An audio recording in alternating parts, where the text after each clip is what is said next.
中国说过的话，英国还是没有放在心上，想搞涉台第一次。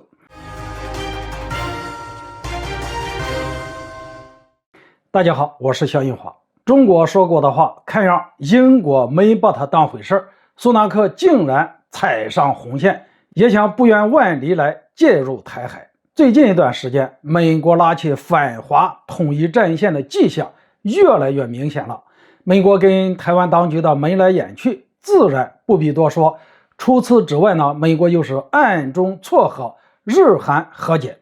挑动半岛危机，又是拉拢菲律宾，搅动南海的局势。美国往中国周边伸手还感觉不够，还总想把欧洲的盟友也一并拉入他的反华阵营中来，不断鼓动他们和中国划清界限。而在其他欧洲国家摇摆不定的时候，英国这个美国的忠实盟友选择率先回应了美国的期盼。不久前，英国首相苏纳克发布了最新版的安全防务与外交政策综合评估报告。值得注意的是，在这份报告中，苏纳克主动踩上了台湾问题这个雷区，第一次加入了中国大陆对台湾造成威胁的相关内容，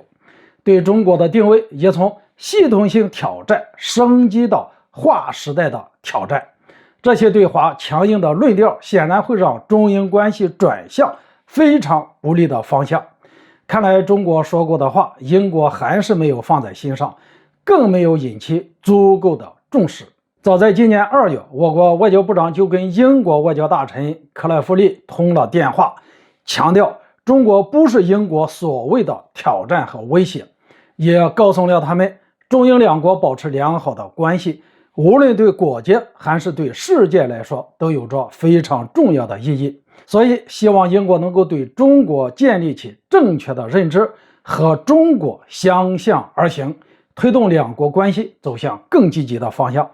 只可惜英国那面到底还是没能摆脱自己的认知和局限性，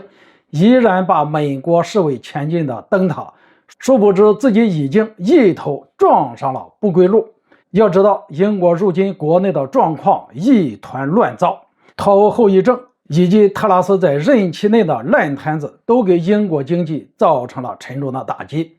通货膨胀率至今没能下2位数。苏纳克上台以后，不仅没有积极采取措施挽救英国的经济，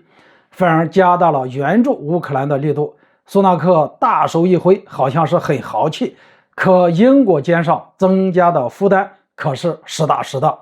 英国民众受到的影响有多大，看看街头层出不穷的抗议活动就知道了。可以说，现在的英国是最需要中国帮助的，需要中国的投资来稳定他们的经济，稳定就业，稳定民生，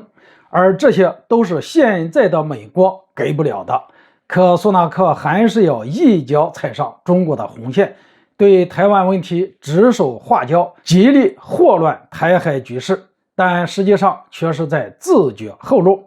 说到底，英国还是没能跳出冷战思维，更没有看清美国霸权自私自利的本性。美国如今四处点火，八方敛财，试图在全球挑起阵营对抗，其实根本目的只有一个，那就是向全世界吸血。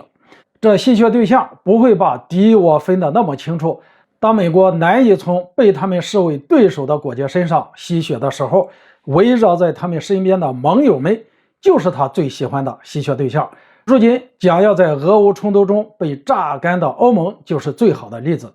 而英国在内忧如此严重的情况下，还要坚持给美国冲锋陷阵，只会让自己陷入更危险的境地。